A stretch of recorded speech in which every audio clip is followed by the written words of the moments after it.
Lucas, capítulo 22, versículo de número 48. Lucas, capítulo 22, versículo de número 48. Que diz-nos assim. Eu vou ler do 47 a seguir, para nós entendermos o texto. E estando ele ainda a falar, surgiu uma multidão, e um dos 12, que se chamava Judas, ia adiante dela, e chegou-se a Jesus para o beijar. E Jesus lhe disse: Judas, com um beijo traz o Filho do Homem? E vendo os que estavam com ele o que ia suceder, disseram-lhe: Senhor, feriremos a espada? E um deles feriu o servo do sumo sacerdote e cortou-lhe a orelha direita. E respondendo Jesus disse: Deixai-os, basta. E tocando-lhe a orelha, o curou. E disse Jesus aos principais dos sacerdotes e capitões do templo e anciões que tinham ido contra ele: Saíste com espada e porretes, como para deter um salteador? Tenho estado todos os dias convosco no templo, e não estendeste a mão contra mim, mas esta é a vossa hora e o poder das trevas. Quero ler por mais uma vez o versículo de número 48, que diz-nos assim: E Jesus lhe disse: Judas, com um beijo traz o Filho do Homem? Eterno e bendito Deus, Pai Criador dos céus e de toda a terra, Senhor, eu quero te louvar, eu quero te exaltar, eu quero te agradecer, ó Deus, por todos os teus benefícios, pelo dia a qual o Senhor concedeu para nós, o teu povo, pelos livramentos, pelo fôlego de vida, pela saúde em nossos corpos físicos, pelo prazer de estar nesta casa de oração, pelo dever que nós temos de buscar o conhecimento através da sua palavra e estarmos aqui hoje imbuídos nesta busca ao conhecimento. Senhor, eu te peço, seja conosco, usando de misericórdia para com a tua igreja e para comigo, que irei transmitir a tua palavra segundo a tua vontade.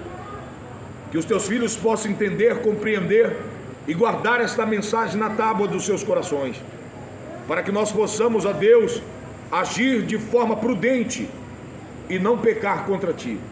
Senhor, assim eu te agradeço e te peço também, meu Deus, confirme a tua palavra com os sinais que a seguem, para que fique explícito a todos os ouvintes e praticantes da tua palavra que o Senhor é o Deus que opera os sinais através da tua palavra. Assim eu te agradeço em nome do Senhor Jesus. Amém. Podemos assentar. Chegou uma caravana aí, eu acho que cheia de gente.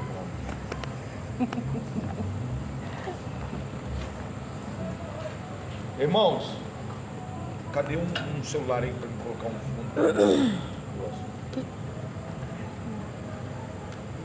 Já puder colocar o que eu gosto, sabe qual que é?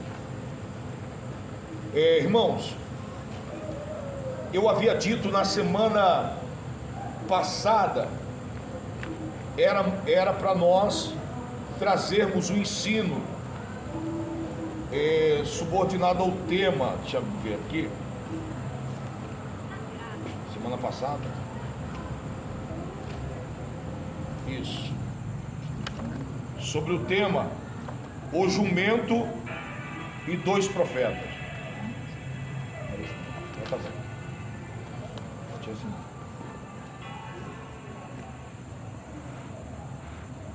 O jumento e dois profetas. Mas choveu e nós não tivemos condições de ensinar. Só que hoje Deus ele propôs uma outra mensagem em meu coração. E eu quero compartilhar aos irmãos essa mensagem. Mas antes da mensagem, Eu quero com muita alegria apresentar os nossos visitantes, aqueles que estão conosco nessa noite, nos dando o prazer da sua companhia. Está conosco nessa noite, e eu já ouvi falar muito dele, viu? É o pai da diaconisa Jucineia, o seu Jucinei. Glória a Deus. Glória a Deus. Fica só um pouquinho de pé, irmão Jucinei. E também está conosco a nossa irmã Lauana. A Lauana, acho que os irmãos já conhecem ela. A igreja pentecostal era do Concerto, que está feliz com a presença do irmão Jucinei e da irmã Lauana. Como nós procedemos? O que diremos a eles? Sois bem-vinda em nome de Jesus. Volte sempre e traga mais gente para Jesus ficar contente.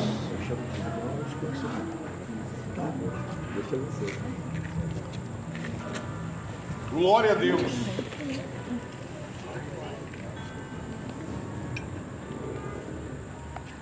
Queridos, eu estava em casa pensativo acerca da mensagem que nós traríamos nesse dia. O meu desejo era de falar sobre o jumento e os 2 profetas. Mas ontem eu estava lendo o segundo livro do profeta Samuel, e eu me deparei com uma história sobre Abner, o ato de traição dele, porque fora repreendido por Isbosete, que estava como rei sobre Israel, e que na verdade ele havia contribuído para que aquele homem se tornasse rei no lugar do seu pai logo após a morte de Saul.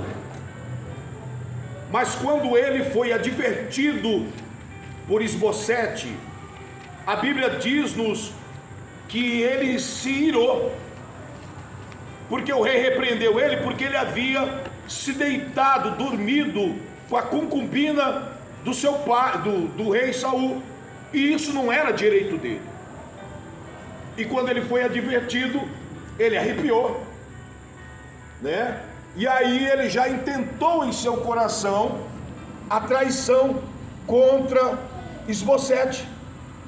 E a Bíblia já nos relata, ele já procurando Davi, procurando os anciões de Israel, para promover Davi como rei de toda Israel e exterminar a casa de Saul.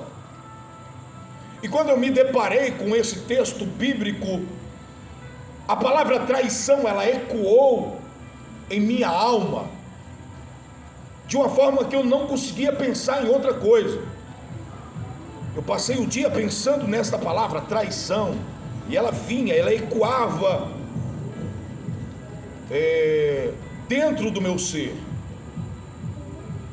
E o Senhor propôs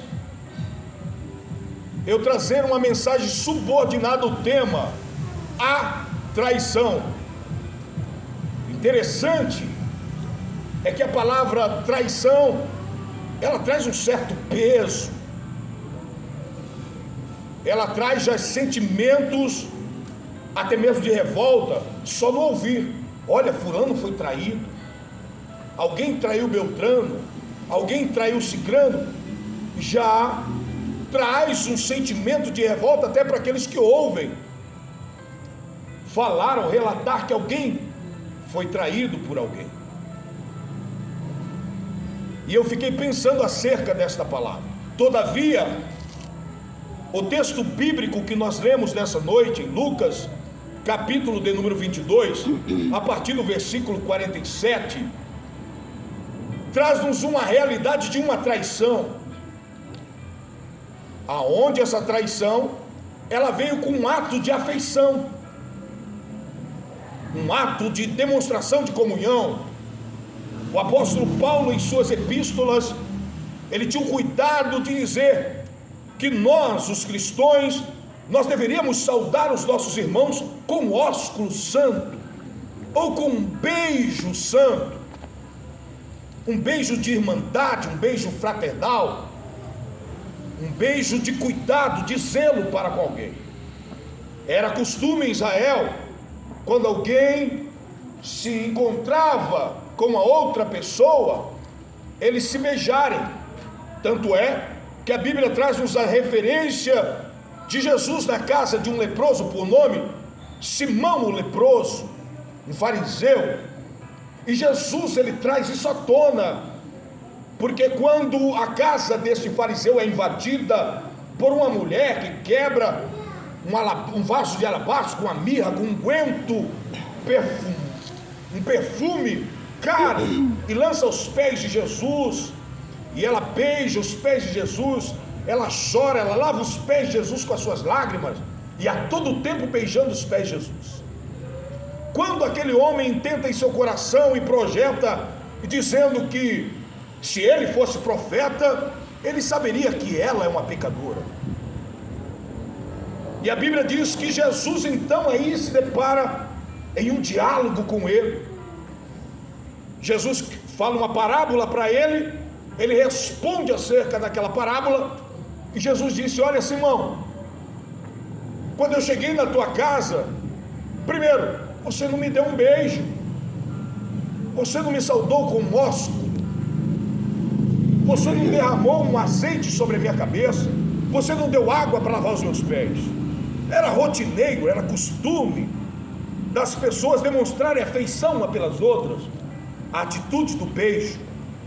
Então o beijo que Judas dera a Jesus era algo comum, de quando se encontrava com alguém, com um israelita, eles tinham esse costume.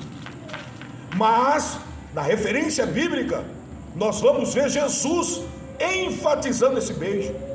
Judas, tu me traz com um beijo.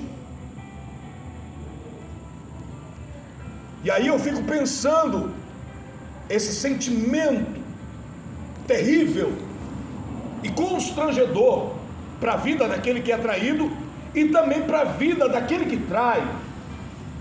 Ele constrange, ele cria sentimentos adversos dentro de nós, seres humanos. E eu quero falar com muita propriedade da parte de Deus sobre esta palavra traição, para que nós possamos entender o teor desta palavra e entendermos a nossa vida, como nós estamos lidando, como nós estamos vivendo mediante o Evangelho de Cristo. Será que o ato de traição de Judas, ele perdura até os dias de hoje? Será que nós estamos no caminho de Judas? Nós estamos na mesma visão de Judas? Ou será que nós somos diferentes? Ou será que nós tomamos atitudes adversas, totalmente diferenciada, a qual Judas tomara há mais de 2000 anos atrás? E eu quero que você navegue comigo. Hoje eu quero te convidar a navegar nesse tema, a traição, porque nós vamos observar à luz da palavra de Deus, que o próprio Deus de Israel, o Deus criador dos céus e da terra, ele foi traído mediante o decorrer da Bíblia Sagrada, mediante a revelação da sua palavra. Nós vamos ver que houve 3 traições em específica, diretamente contra o nosso Deus. A primeira traição no céu, a segunda traição no Éden, e a terceira traição diretamente para com o Filho de Deus.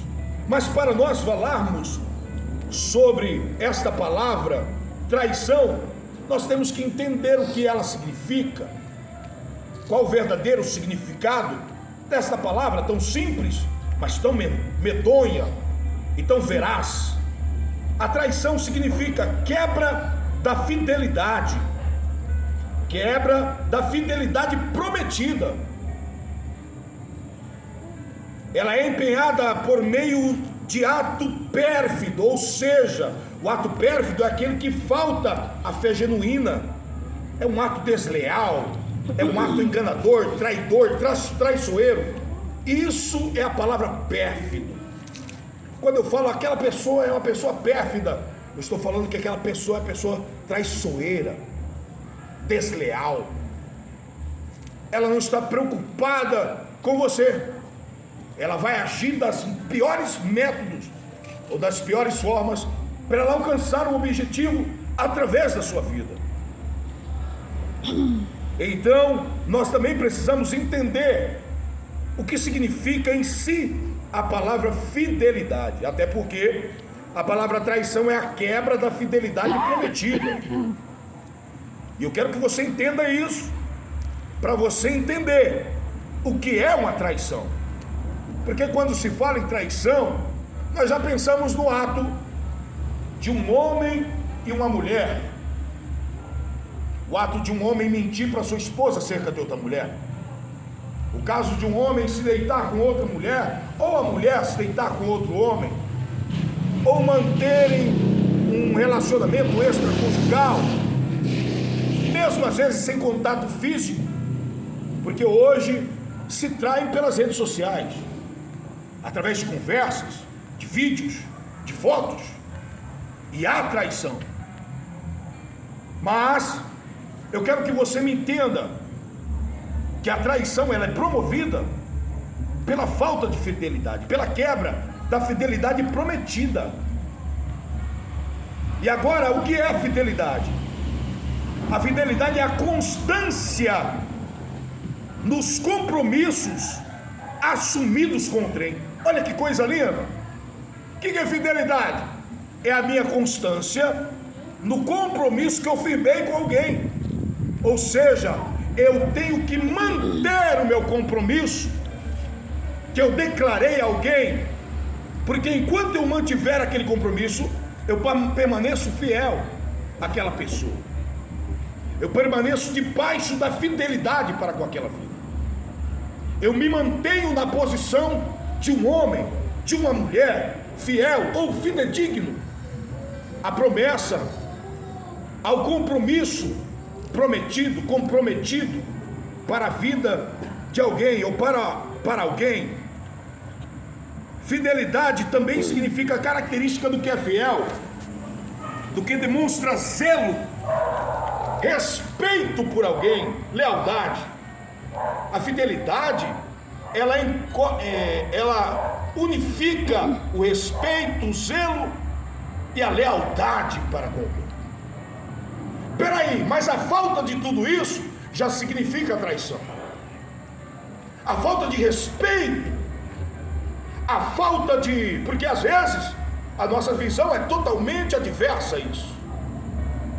Às vezes nós achamos que o ato de desrespeitar, de não ter o mesmo zelo de antes, de não ter o mesmo cuidado de antes, ele não é um ato de traição. Mas a verdade é que se torna um ato de traição, porque eu ajo de forma que eu fujo dos meus compromissos, aquilo que fora prometido, aquilo que fora declarado. Então eu tenho que entender que traição, ela engloba algo muito além daquilo que nós limitamos a enxergar.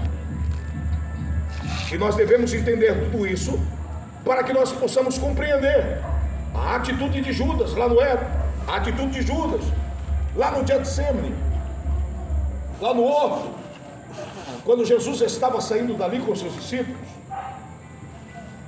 E qual foi a atitude dele? O beijo, que é o ato da traição, ou a falta de compromisso, a falta de lealdade, de respeito, de zelo por alguém que zelava, por alguém que cuidava, por alguém que provia? Qual foi o ato de traição dele? E será que eu quero que hoje nós possamos olhar para o nosso próprio umbigo e entender se nós estamos agindo de forma traiçoeira, sorrateira, de forma a trair alguém que não merece a nossa traição. Eu, quando estava hoje escrevendo esse ensino, o ensino ele começou a falar de tal forma dentro da minha alma, que eu passei eu acreditei que eu estava tendo os sentimentos de Deus, sentimentos de alguém que zela, que cuida, que perdoa, que protege. mas que a todo instante ele recebe traições, homens e mulheres que faltam com compromisso com ele, que são desleais a ele, que não fazem aquilo que é devido, que não se comprometem com seus compromissos que foram prometidos a ele. Porque a primeira coisa que eu quero que você me entenda, que o ato que nós tivemos de receber Jesus como nosso Salvador e nos unirmos a ele, nós declaramos uma aliança para com ele. Compromissos foram feitos, tanto da parte de Deus como da nossa parte para com ele. E a deslealdade para com esses compromissos, ela demonstra a traição nossa para com o nosso Deus. Eu quero que você me entenda com muita propriedade, e você olhe para as suas atitudes como eu olhei para as minhas atitudes no dia de hoje. Eu muito me entristeci, porque eu vi o quanto infiel eu sou, mediante aquilo que eu analisei em textos e contextos bíblicos. E eu quero que você entenda comigo. Também eu quero que você entenda o significado da palavra negar. O que é o ato de negar? Negar significa afirmar que não. Não! Significa recusar-se. Recusar-se a admitir. Negar significa recusar-se a admitir, a reconhecer, a aceitar, contestar, repudiar, rejeitar. Tudo isso significa negar. Por que eu estou falando isso? Porque eu pensei acerca da atitude de Pedro, eu pensei acerca da atitude de João, eu pensei acerca da atitude dos discípulos, que quando Jesus ele foi traído por Judas, a Bíblia diz que todos se dispersaram, abandonaram o mestre. E eu fiquei pensando na atitude de um pai de família que está diante da sua esposa, diante da sua prole, e às vezes é como uma leoa com seus filhotes, e quando um predador vem para devorar os seus filhotes, ela se põe à frente de uma forma soberana, tipo, aqui é meu e ninguém toca. Quando eu penso nisso, eu vejo a atitude de Davi mediante o rebanho do seu pai, quando o seu pai então declara que ele deveria cuidar, porque o rebanho não era dele, mas Davi ele dizia que todas as vezes que um urso ou que um leão abocanhava uma das ovelhas, ele ia na barba do urso, ele segurava na barba do leão, segurava o urso e dizia: a ovelha é minha. O ato do compromisso, aquilo que ele havia se comprometido a fazer, tipo, isso aqui não é meu, mas alguém confiou isso em mim, e a minha fidelidade para o compromisso com aquilo que não é meu tem que permanecer, tem que perdurar. E é por isso que ele mostrava isso nas suas atitudes, quando ele visualizou então, quem sabe, um gigante confrontando a nação de Israel. E quando o gigante confrontava a nação de Israel, Davi, imponente, pequenininho, ruivo, belo de semblante, mas pequeno, garoto, mas ele tinha compromisso. Ele sabia que ele havia feito uma aliança com alguém que jamais o abandonaria, que se manteria fiel para com ele, e ele precisava manter a fidelidade, ele precisava manter o compromisso que ele tinha para com aquele que havia feito o compromisso com ele. Davi se colocava diante da nação de Israel, diante do gigante. Quem é este incircunciso para afrontar o exército do Deus vivo? Era como se Davi batesse no peito e falasse: ei, rapaz, eu sou homem de compromisso com meu Deus. Se o meu Deus quiser, hoje ele pode me dar a tua cabeça nas minhas mãos. É como Sadraque, Mesaque e Abednego, Ananias, Misael e Azarias, que mediante ao decreto do rei, eles olharam para o rei, quando o rei os chama, porque eles não haviam se prostrado, mediante a estátua, mas quando eles observam tudo aquilo, o rei chama eles, convoca, vou mandar os músicos tocarem novamente, para que vocês se prostrem, e declarem, e honrem a minha imagem. Mas eles disseram, rei, se Deus quiser, Ele pode nos livrar da tua mão, e se não, fique sabendo, nós não vamos nos prostrar, porque nós temos compromisso. Nós vamos manter o compromisso prometido a Ele. Nós não vamos nos prostrar. E a Bíblia diz, por causa da fidelidade deles e do compromisso honrado, Deus andou com eles na fornalha. É como ver Daniel, pastor Cícero, Daniel, um jovem, não sei se era franzino, mas mediante o texto, podemos até observar que estava meio franzino, porque o rei declarou que eles deviam comer dos banquetes da mesa do rei, deviam se tornar robustos, belos. E a Bíblia diz que Daniel, por causa do compromisso que ele tinha feito, ele decidiu não se contaminar. Mas quando eu falo isso, eu estou falando do compromisso, mas eu estou falando do ato de não trair. Ele decidiu não trair o seu Deus. Não vou romper o meu compromisso. Não vou permitir que esse compromisso seja quebrado, porque ele acreditou em mim quando eu mantive o compromisso com ele. E esses homens, eles trazem-nos a referência de homens que não traíram o compromisso que outrora eles fizeram com Deus.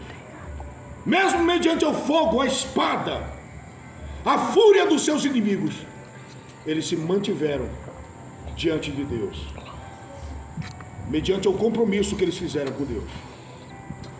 Agora, todavia, no entanto, nós estamos vivendo a época da graça, aonde o Espírito de Deus foi derramado sobre toda a criatura.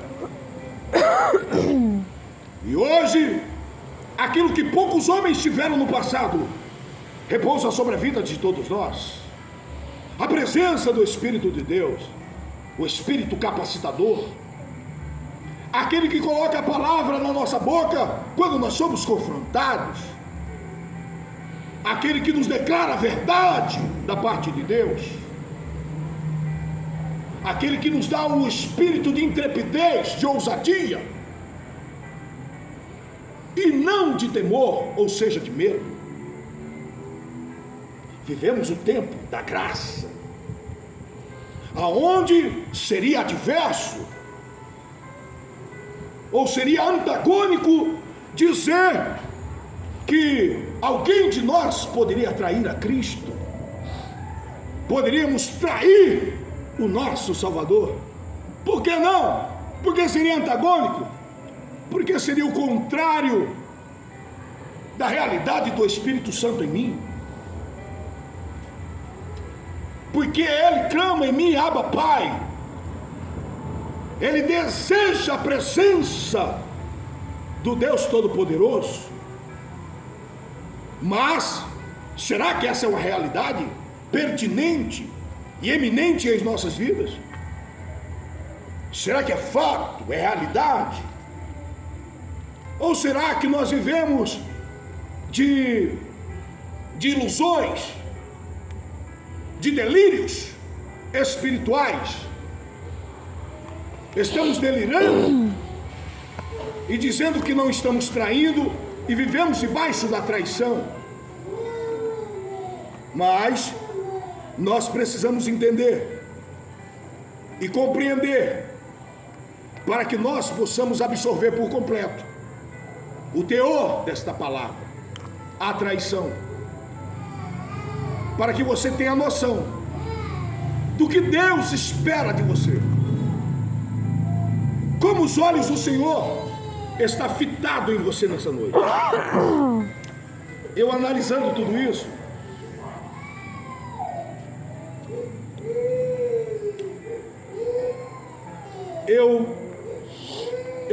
eu criei um conceito da palavra traição mediante o significado da palavra fidelidade e da palavra negar. E o conceito que eu propus para esta palavra é um conceito meu, mas em cima dos significados, é que traição é a quebra da constância nos compromissos assumidos com outrem, a deslealdade de afirmar que não e recusar-se a admitir, a reconhecer o zelo e o respeito por alguém. Na verdade, é um resumo de tudo aquilo que eu já falei até agora. Eu preciso entender que o ato de trair é a quebra. É a quebra de um compromisso de constância. Eu fiz um compromisso que eu tenho que ter uma constância para com ele. Porque esse compromisso foi prometido, foi firmado, foi decretado mediante testemunhas. E este compromisso,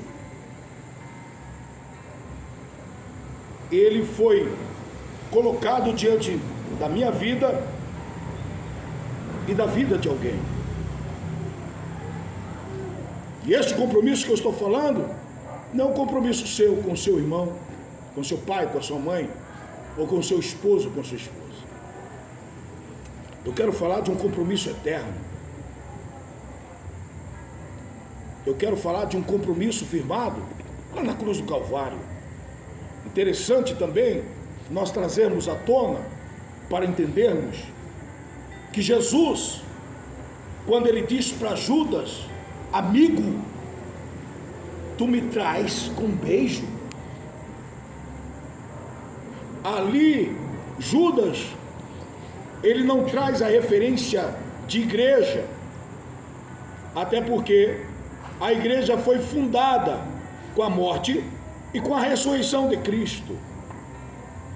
A Bíblia nos diz, se eu não me engano, em João 11:52, que era necessário que um homem morresse para que ele unisse todos em um só corpo. É isso, Sebastião? Então a morte de Cristo, ela trouxe uma unificação dos povos em um só corpo. E esse corpo, é isso? Pode ler. E não somente pela nação, mas também para reunir em um corpo os filhos de Deus que andavam dispersos. Pronto. Agora eu tenho que entender que essa unidade desse corpo, esse ajuntamento, como Paulo descreve em suas epístolas, Paulo ele traz-nos a visão que nós, no ajuntamento, somos um corpo, todavia, individualmente, nós somos membro do mesmo corpo. Lá em Gênesis, capítulo de número 2, quando então Deus constitui o casamento, Deus diz que o homem e a mulher se unirão e se tornarão dois em uma só carne. Todavia, esse mistério, ele percorre durante milênios e vem na pessoa de Cristo e na pessoa da igreja, porque agora a igreja, ela é reconhecida como o corpo de Cristo. Como também Paulo disse que o homem, a mulher é reconhecida como o corpo do varão, e o varão é o cabeça da mulher. Então essa referência traz-nos a visão de uma única pessoa, de um único ser. Só que agora, esta aliança tomada por nós, ela é uma aliança com mais propósito, uma aliança com mais peso. Posso dizer que, se a gente for pensar na área jurídica, com muito mais peso jurídico. Uma aliança onde há cobranças, há direitos, mas há deveres a cumprir. E esta aliança, os compromissos firmados nela, eles não podem ser quebrados de maneira nenhuma. De forma nenhuma, nesta aliança, os compromissos podem ser quebrados. Não pode haver quebra dos compromissos comprometidos na aliança. Porque a quebra desses compromissos traz-nos o peso da traição.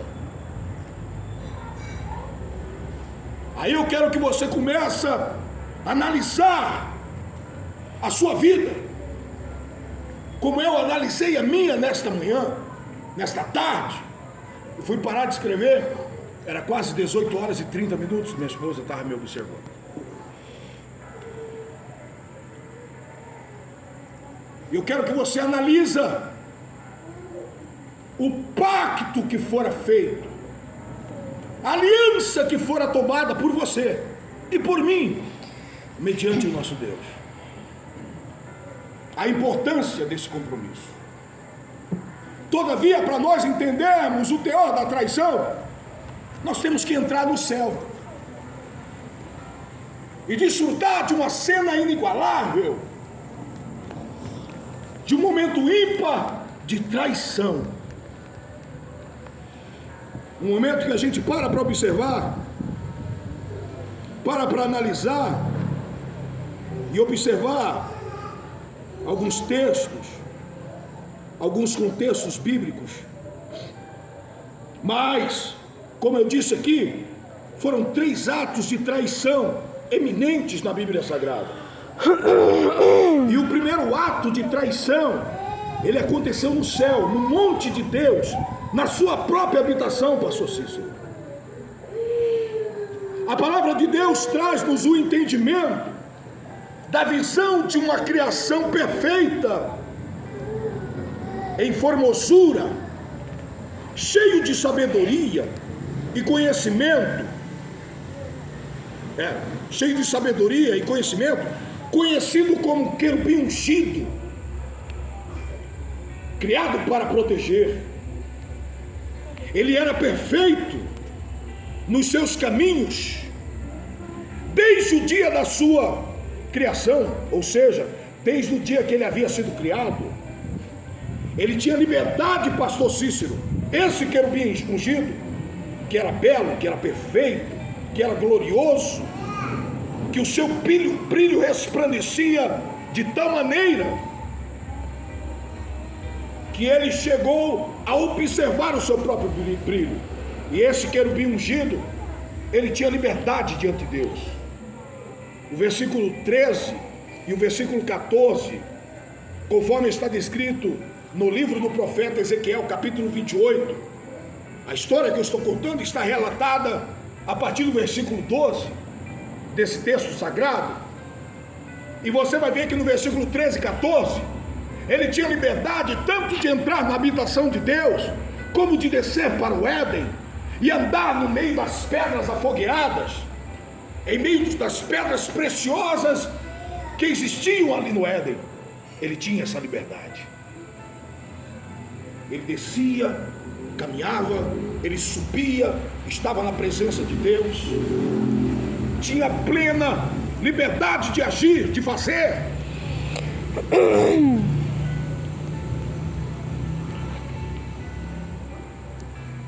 E ele tinha toda essa liberdade.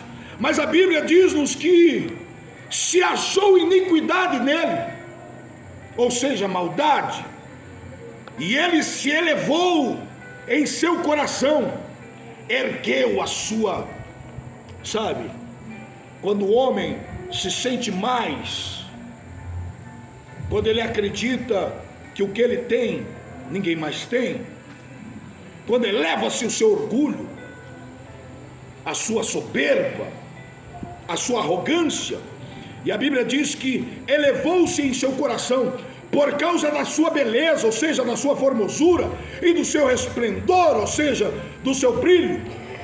E observamos que o ato da traição deste querubim ungido, pastor Cícero,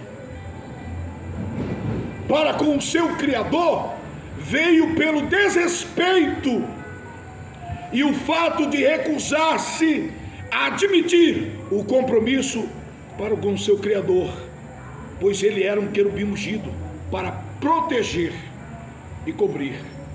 Quando eu falo cobrir, eu estou trazendo a mesma visão que Jesus disse, quando ele faz uma oração, ele diz: ó Jerusalém, eu estou como uma galinha que quer cobrir os seus filhinhos, ou seja, protegê-los debaixo da minha asa, guardá-los, trazer vocês a minha proteção. E a visão deste querubim, que hoje é conhecido por Satanás, que tinha resplendor, que tinha glória, que tinha sabedoria, e que foi a criação mais perfeita de Deus. Eu queria que você imaginasse a beleza, a glória e o resplendor dessa criação. A beleza era tanta que ele próprio se voltou ao seu eu, ao seu egocentrismo.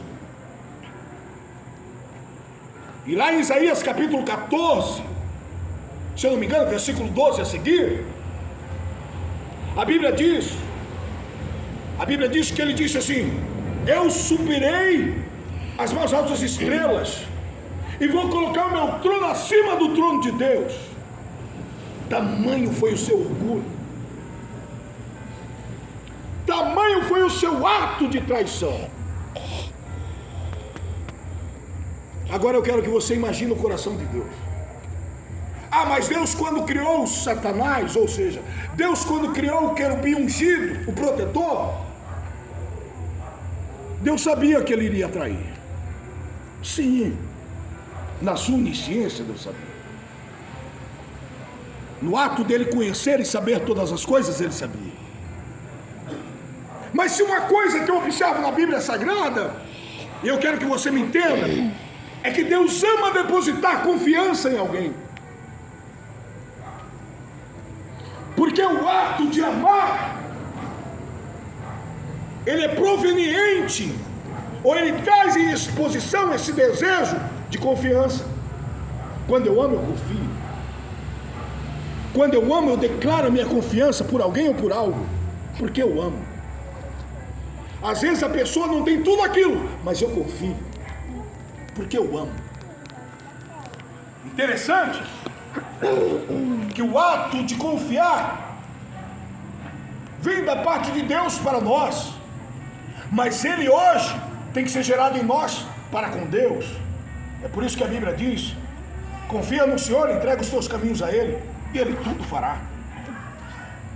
É por isso que a Bíblia nos diz que aqueles que confiam no Senhor serão como os montes de Sião, que não se abalam, mas permanecem para sempre. Deus, Ele deu plena confiança para um querubim ungido, belo, formoso, cheio de conhecimento, de sabedoria, poder, glória.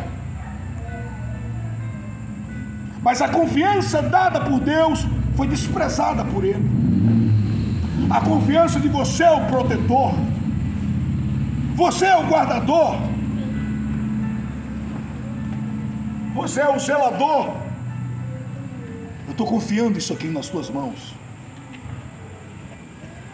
Eu quero que você analise o ato de traição pela falta de confiança, ou seja, o ato de trair quando rompe a barreira da confiança,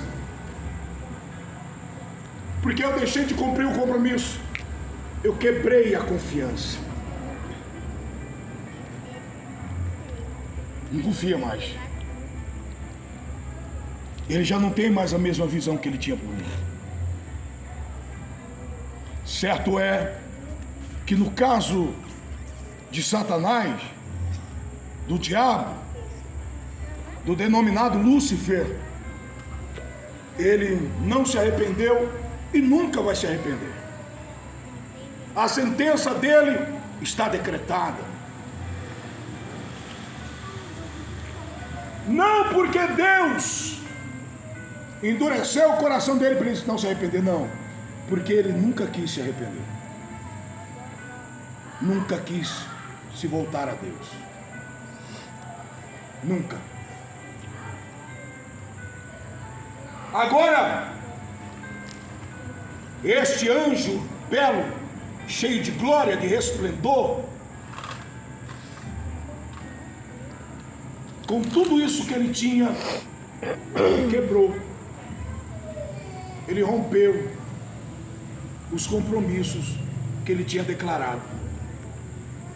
Podemos observar que ele tinha compromissos porque ele era considerado querubim ungido, protetor, cobridor.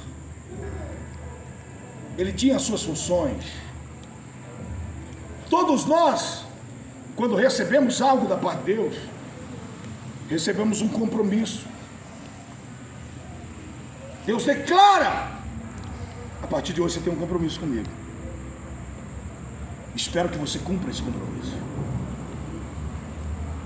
Espero que você preserve, zele, cumpra ele na totalidade. Mas um ato que eu observo nos dias de hoje, no seio da igreja, é o ato da traição. É o ato de Deus ortogar-nos algo, dele nos designar algo, porque isso é fato. João capítulo 15, versículo 16: não fosse vós que escolheste a mim, mas eu vos escolhi e vos designei, ou seja, vos ortoguei, vos ordenei, vos dei algo que vocês têm que fazer para mim. E vocês têm que ir dar fruto, e o teu fruto tem que permanecer. Aí Deus investe em nós, como ele investiu naquele querubim, e ele tinha tudo do bom e do melhor, desfrutava de liberdade diante de Deus, como eu e você temos. A liberdade de dobrar o joelho e falar com Deus e o céu se abrir. A liberdade de falar com Deus e ele impedir que a morte venha. A liberdade de falar com Deus e ele nos declarar a vitória. Temos liberdade. A mesma liberdade de entrar no céu, lá no trono da graça agora, e desfilar no paraíso, no Éden do Senhor, entre pedras afogueadas. Que é isso, pastor? É aquilo que Paulo disse: enchei-vos do Espírito, para que não se cumpra em vós a concupiscência da carne. Isso é andar em meio a pedras afogueadas, sentir a manifestação da glória, do poderio. A carne não se manifesta, é só a glória, é a presença de Deus em minha vida. Estou caminhando como em pedras afogueadas. O poder, a plenitude, a totalidade de Deus está investida em minha vida.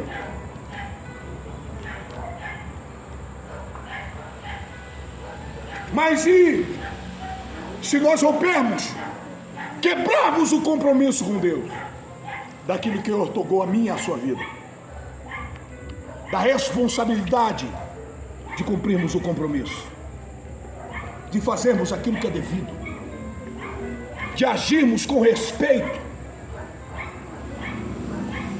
de agirmos com zelo?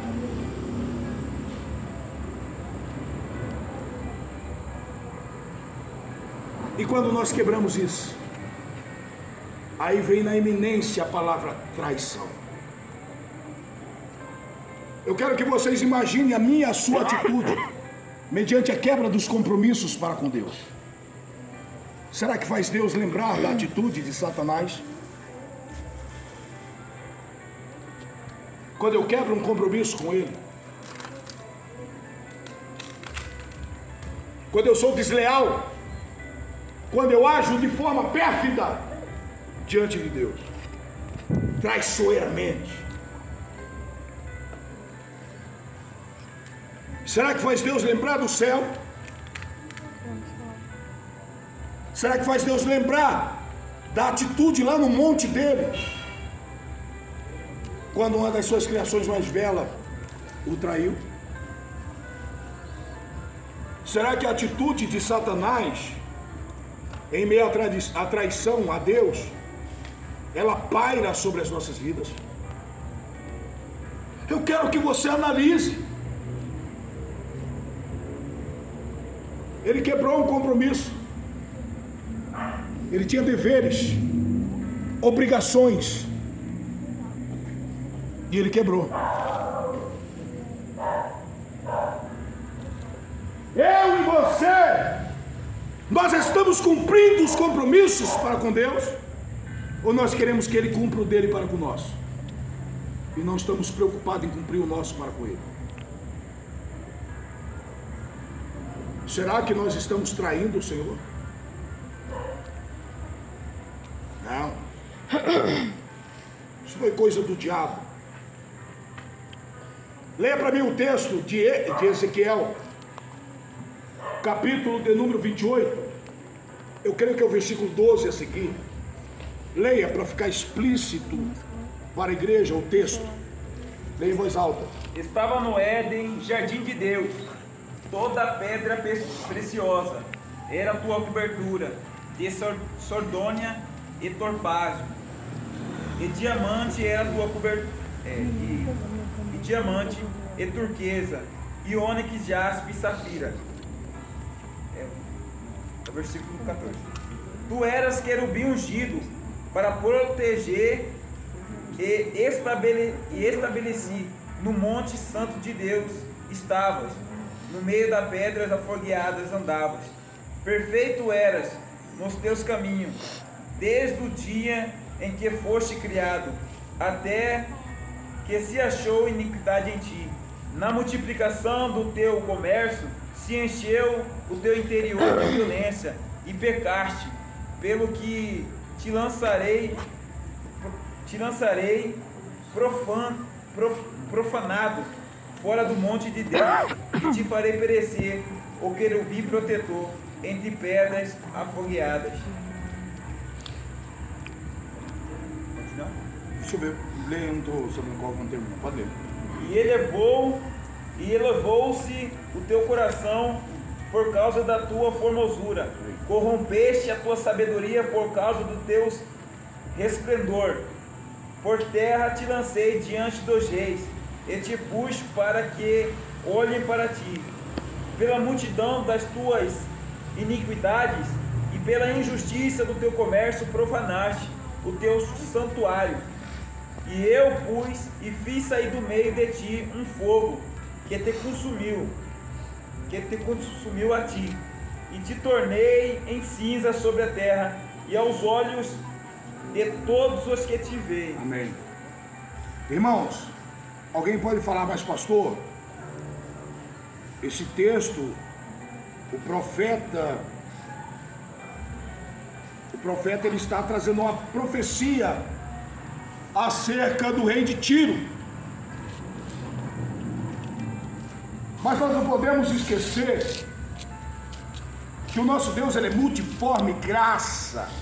Ele age da forma que quer, ele se expressa da maneira que quer, ele transborda os seus mistérios da maneira que quer.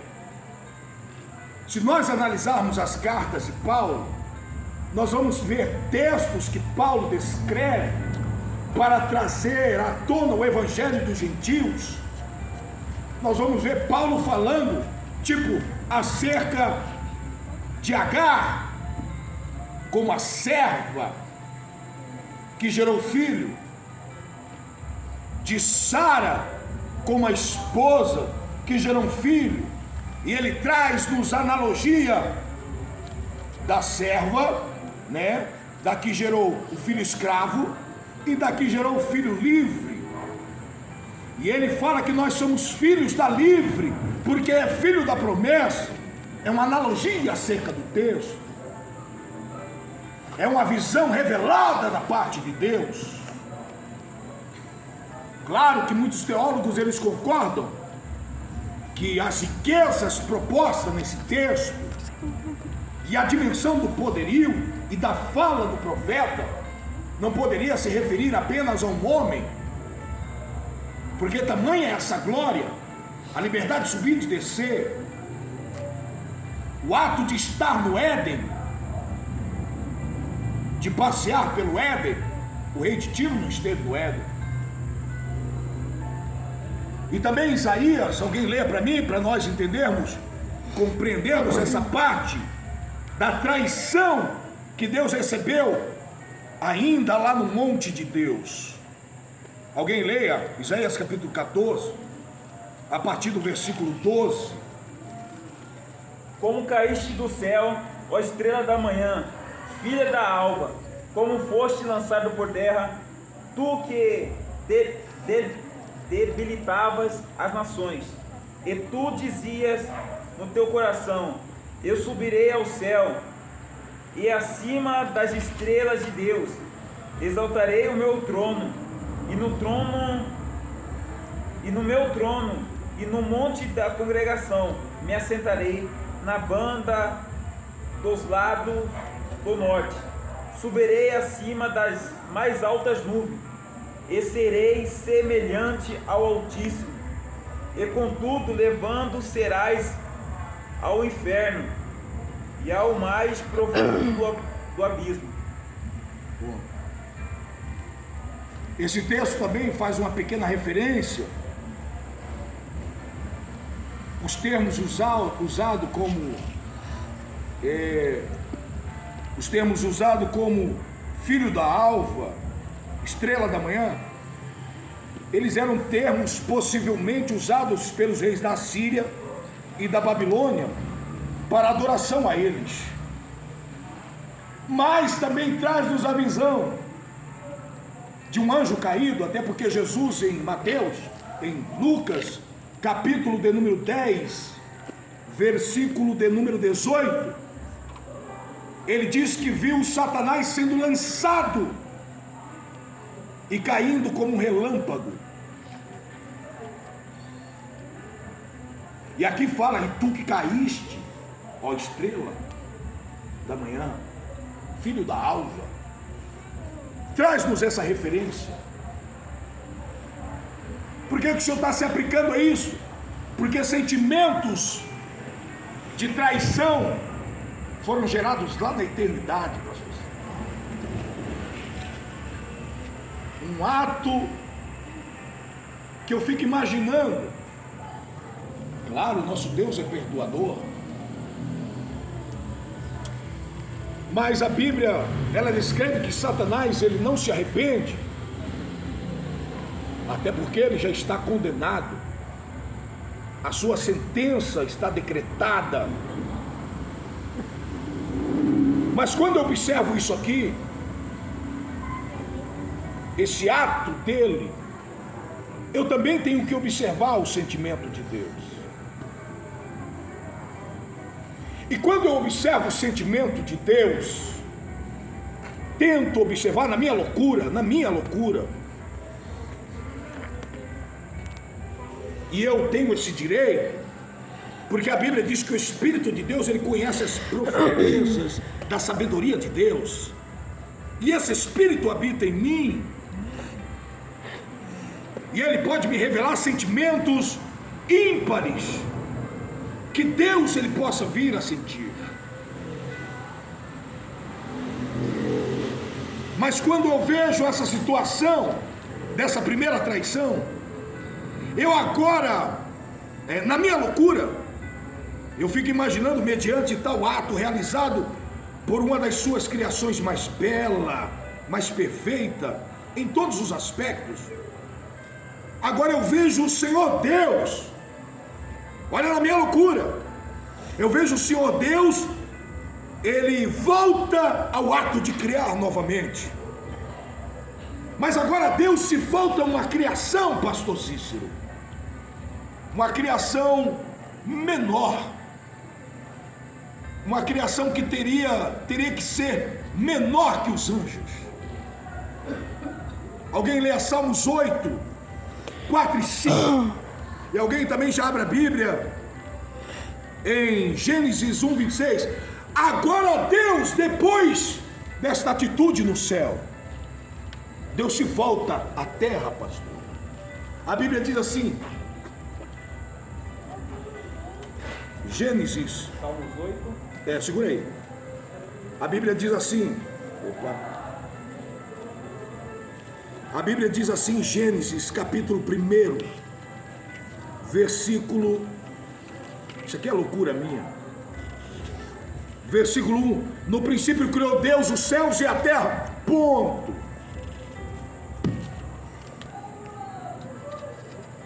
Aí ninguém sabe o período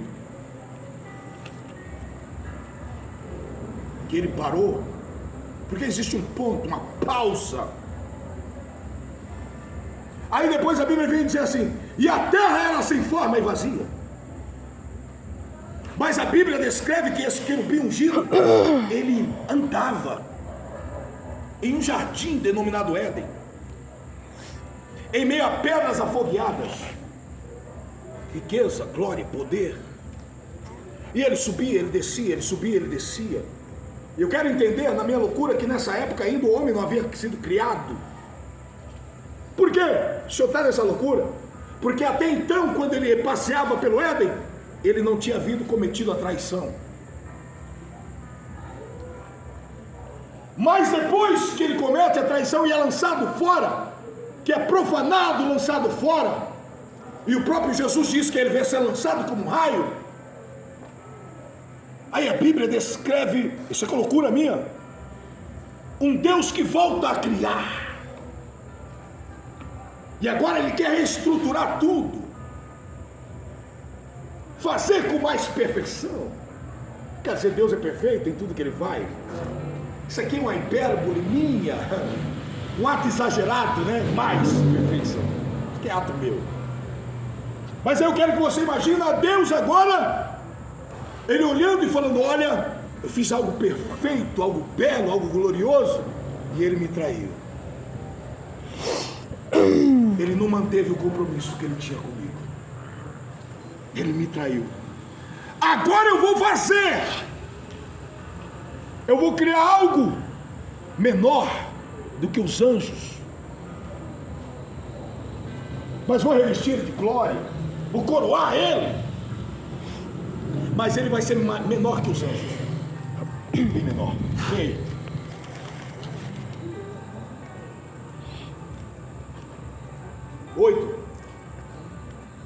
Salmos 8, 5. Contudo, pouco menor fizeste. Pode ler o antes. Que é o homem mortal. Lê o 4. Que é o homem mortal. Quem é o homem mortal?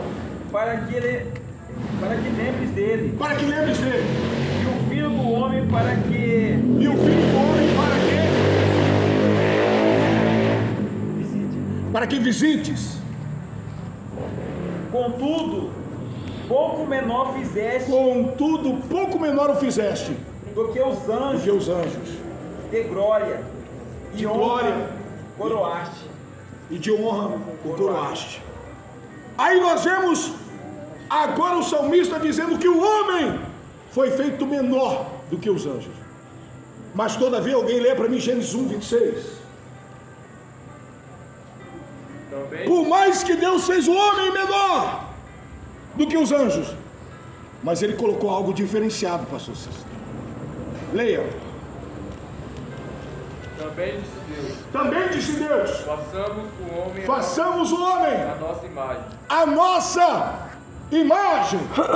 Eu vou fazer eles menor em glória que os anjos, mas todavia eu vou colocar neles a minha imagem, conforme a nossa semelhança.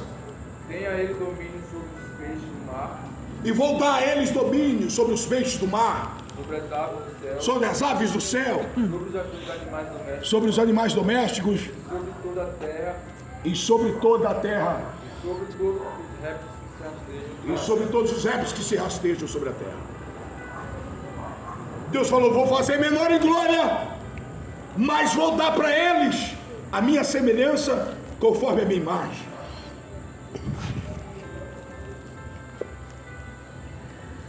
Aí eu quero que você observe a minha loucura. O que Deus queria provocar com isso, pastor Cícero? O apóstolo Paulo, ele traz-nos a evidência de que Deus, ele, em determinadas situações, ele gosta de gerar ciúmes. Paulo, ele traz-nos a referência, dizendo que Deus, ele proporciona às vezes para Israel um ciúme com relação aos gentios, para que aquela pessoa enciumada tome uma posição e haja diferente. Não é um ciúme destruidor, não. É um ciúme que vai trazer algo benéfico. É quando eu enciumo pela minha esposa, mas não para cobrar dela. É porque eu olho e falo assim: eu preciso me aproximar mais, eu preciso cuidar mais dela. Eu acredito que eu estou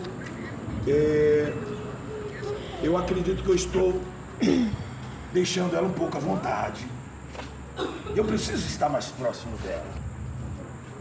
Aí eu, por causa do ciúme, eu me aproximo.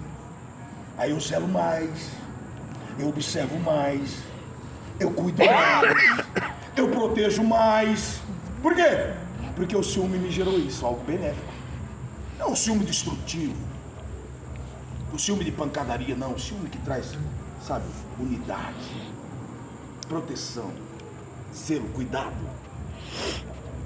E Deus, às vezes, ele age dessa forma.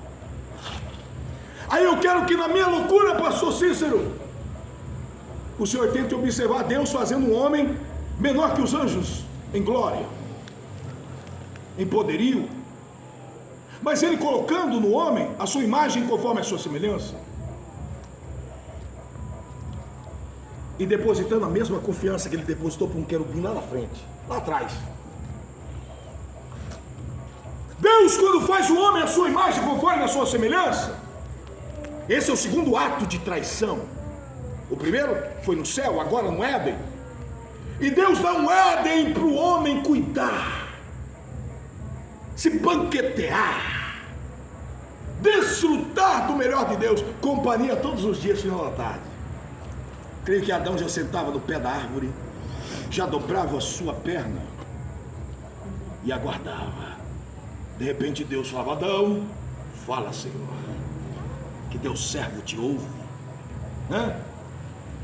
Pensa na alegria de Deus e de Adão. Mas quando Deus cria Adão, ele fala lá em Gênesis capítulo 1, versículo 17, se eu não me engano, abre alguém a Bíblia. Ele diz assim: Adão, de toda árvore do jardim você vai comer, todas elas eu libero para você desfrutar, mas da árvore da ciência do bem e do mal, dela você não pode comer, porque no dia que você comer dela, certamente você morrerá. É isso?